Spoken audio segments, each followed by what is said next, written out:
Radio Lomé, il est 12h30 minutes.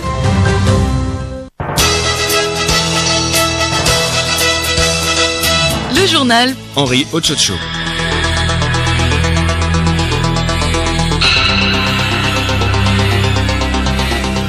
Bonjour à tous. Le Centre national de transfusion sanguine, CNTS, veut renforcer ses réserves et subvenir aux besoins des populations. Une vaste opération de collecte de sang est organisée à compter de ce 14 juin et ce jusqu'au 19 et s'inscrit dans le cadre de la journée mondiale du donneur de sang célébrée chaque 14 juin. Le ministre allemand de la coopération économique et du développement, Gerd Müller, est en visite au Togo et rencontre ce lundi des officiels pour des séances de travail. Hier, à l'Institut national d'hygiène, fondé en 1967 par l'État et la coopération allemande, il a offert au nom de son pays des équipements, notamment 30 respiratoires et des 5000 oxymètres destinés aux centres hospitaliers régionaux et universitaires du Togo. Mali, première réunion Choguel Maïga hier à Bamako. Les priorités de l'action gouvernementale ont été divulguées, parmi lesquelles l'organisation d'assises nationales de la refondation. Et puis, les pays du G7 sont de retour en Afrique. Ils ont décidé hier de distribuer plus de 1 milliard de vaccins contre le coronavirus d'ici la fin 2022 dans l'espoir d'éradiquer la pandémie. C'était à l'issue du sommet des dirigeants des pays industrialisés.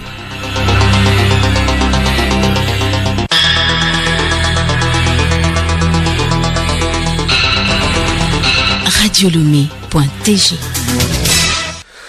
Mesdames, Mesdemoiselles, Messieurs, une fois encore, bonjour. Nous le disions en titre, le ministre de la Coopération économique et du développement de la République fédérale d'Allemagne, Gerd Müller, séjourne depuis hier à Lomé dans le cadre d'une visite officielle de 3 jours au Togo.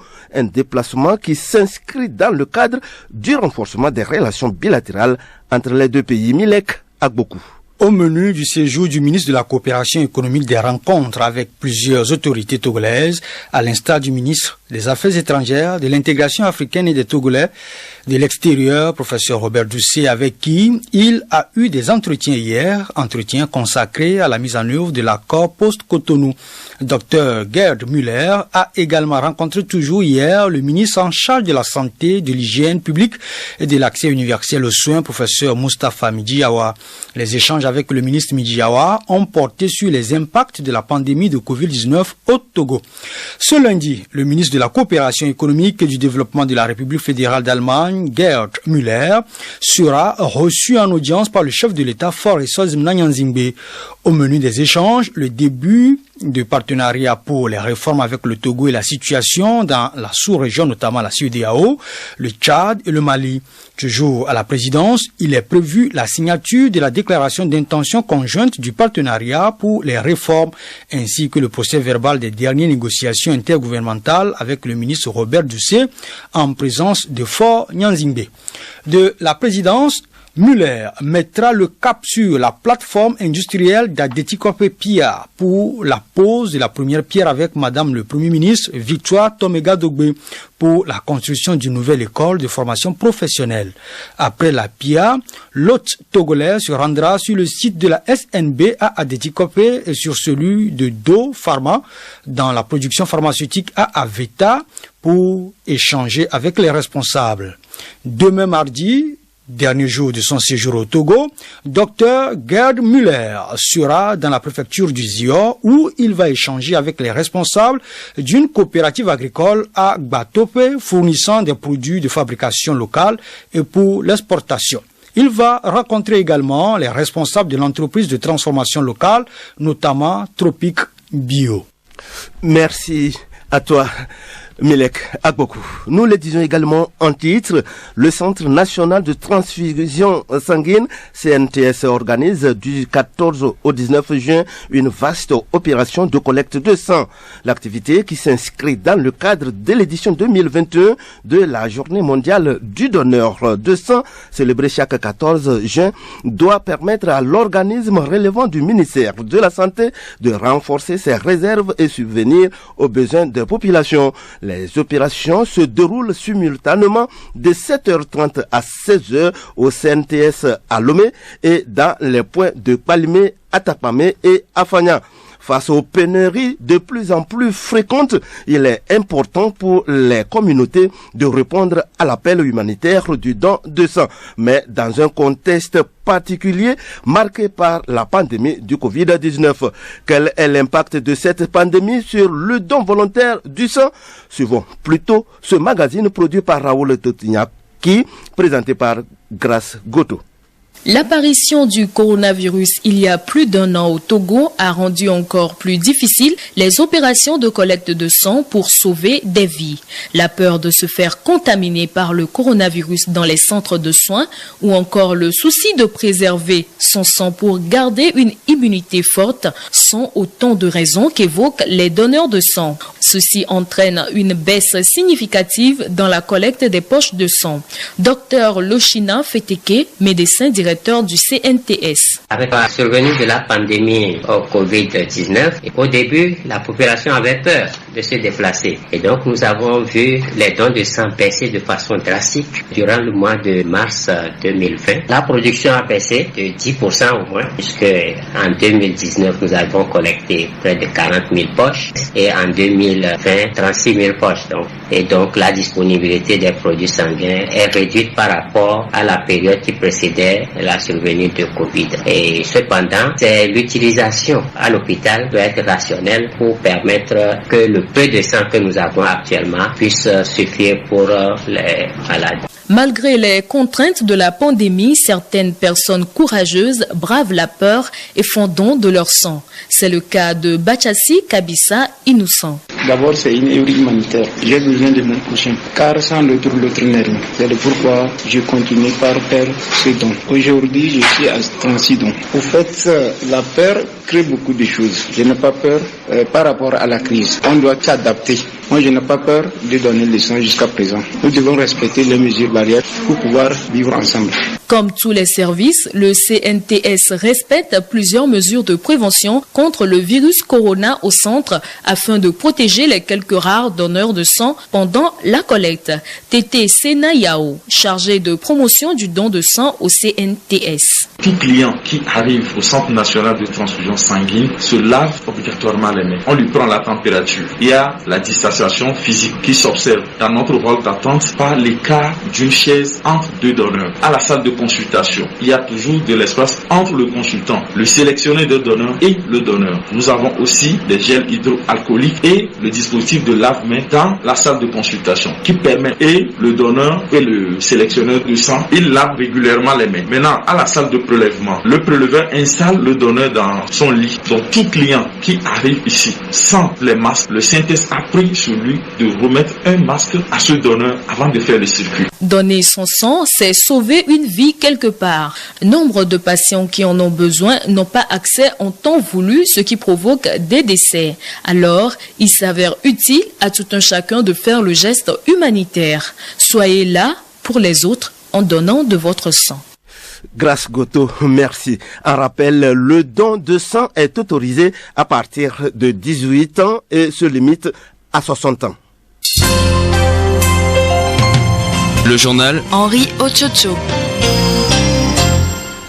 Actualité internationale, cap sur le Mali, le gouvernement désigné le 11 juin dernier s'est réuni hier dimanche pour la première fois autour du Premier ministre Choguel Maïga. Lors de cette rencontre, le chef du gouvernement a divulgué les priorités de l'action gouvernementale. Dans la salle de réunion de la primature, l'ambiance était studieuse pour ce premier conseil du cabinet de la nouvelle équipe gouvernementale.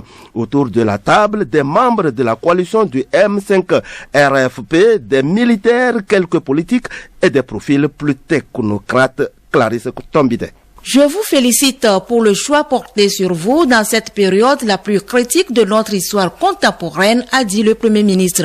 Dans le but de redéfinir les priorités des réformes à engager, Choguel Maïga promet l'organisation d'assises nationales de la refondation. Le chef du gouvernement a dans son discours poursuivi sur les caps à donner aux 8 mois qu'il reste à la transition. L'action gouvernementale portera sur la fin de l'impunité dans notre pays et la mise en pratique d'une gouvernance de rupture infrastructures qui sont aujourd'hui des conditions de suivi de l'État. L'amélioration de la sécurité, les réformes politiques et institutionnelles, l'organisation d'élections sont fixées comme priorité au même titre que la lutte contre la corruption. Dans le détail, la création d'un organe unique et indépendant d'organisation des élections a été évoquée, tout comme la relecture des accords de paix et la réconciliation d'Alger. Enfin, Choguel Maïga a promis de mener des poursuites judiciaires contre les responsables de la répression des manifestations de juillet 2020, à l'époque organisées par la coalition du M5 dont il est membre. Oui, justement, à propos du Mali, et pour plus de précision, vous avez en direct avec nous Théophile Dandakou. Il est spécialiste des questions politiques. Théophile, bonjour. Bonjour Henri. Théophile, le gouvernement Choguel Maïga est connu depuis le 11 juin dernier. Alors, quelles peuvent être selon vous les priorités à donner à ce nouveau gouvernement?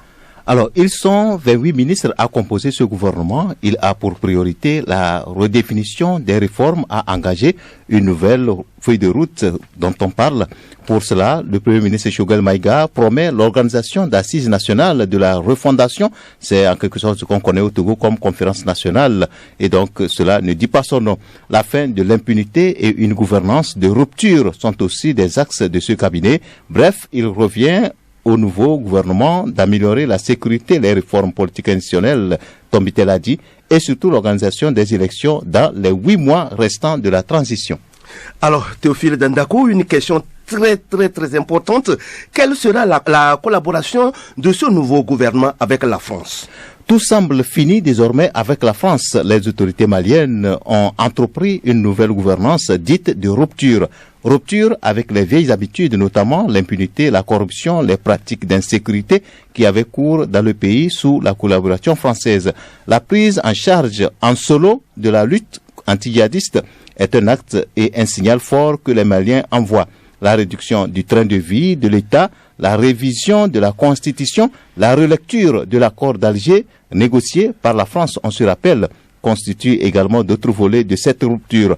En somme, tout ce qui avait été entrepris avec la collaboration française fait désormais objet de révision pour entamer une nouvelle ère. Une dernière question, Théophile Dandakou. Comment les nouvelles autorités entendent-elles travailler avec la Russie qui menace les intérêts de la France?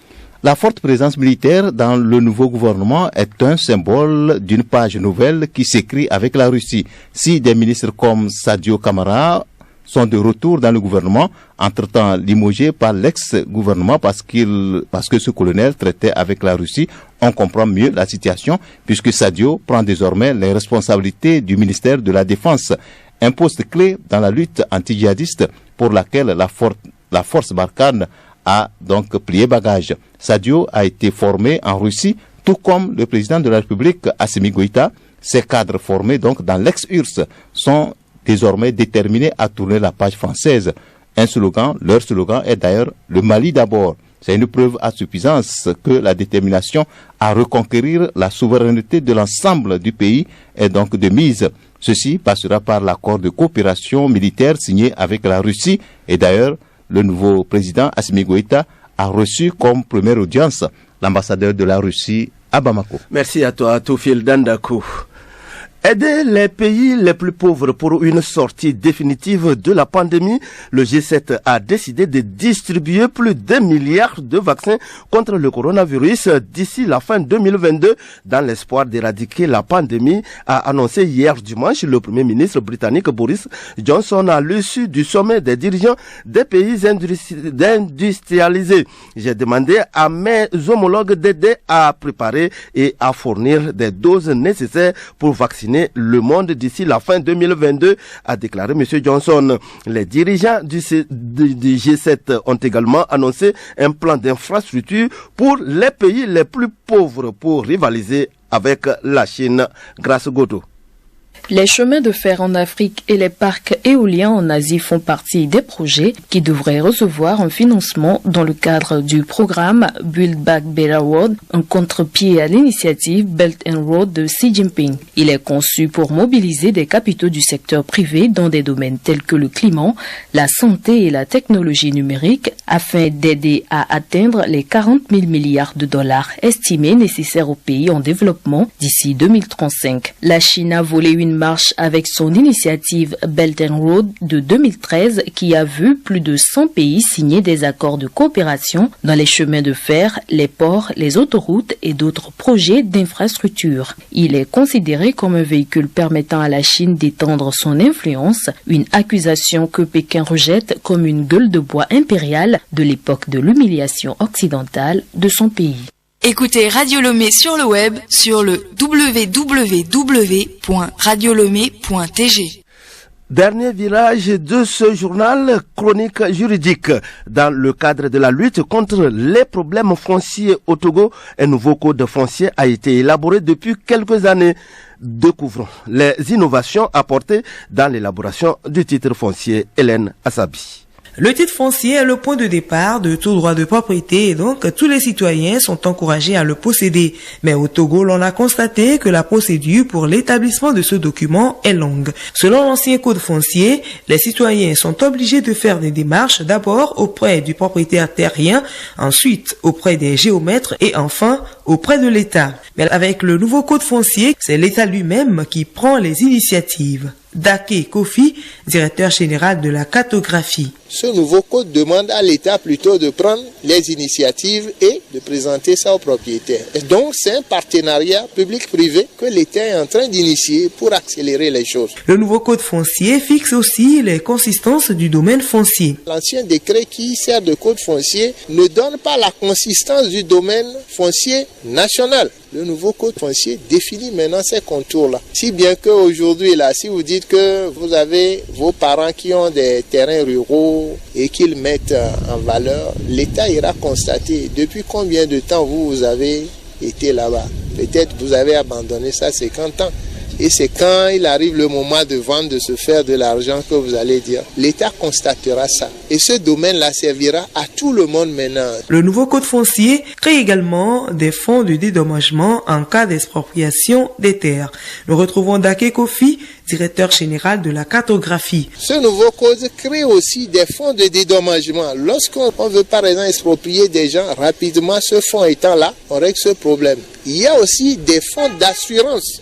On assure aussi les propriétaires fonciers. Lorsque ce code sera vraiment appliqué à la lettre, je crois que le problème foncier que nous vivons sera résorbé tant soit peu. On se retrouve lundi prochain pour un autre numéro.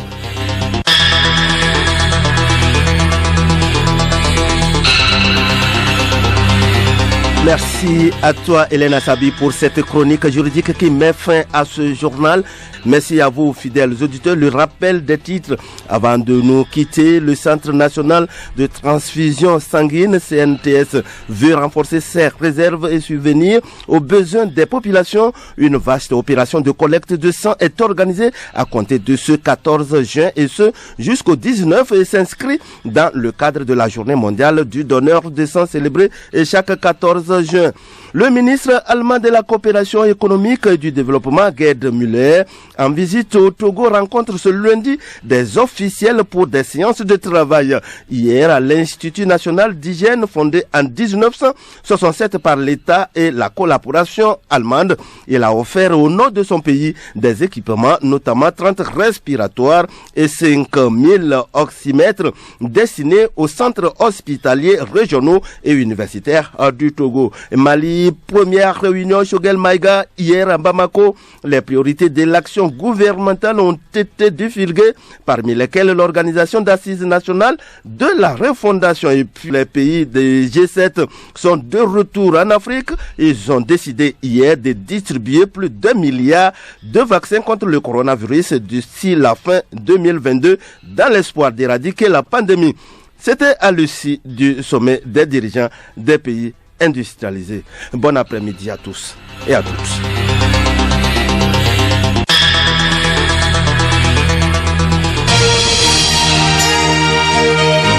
Radio Lomé, boîte postale 434, email radiolomé@radiolomé.tg. radiolomé.tg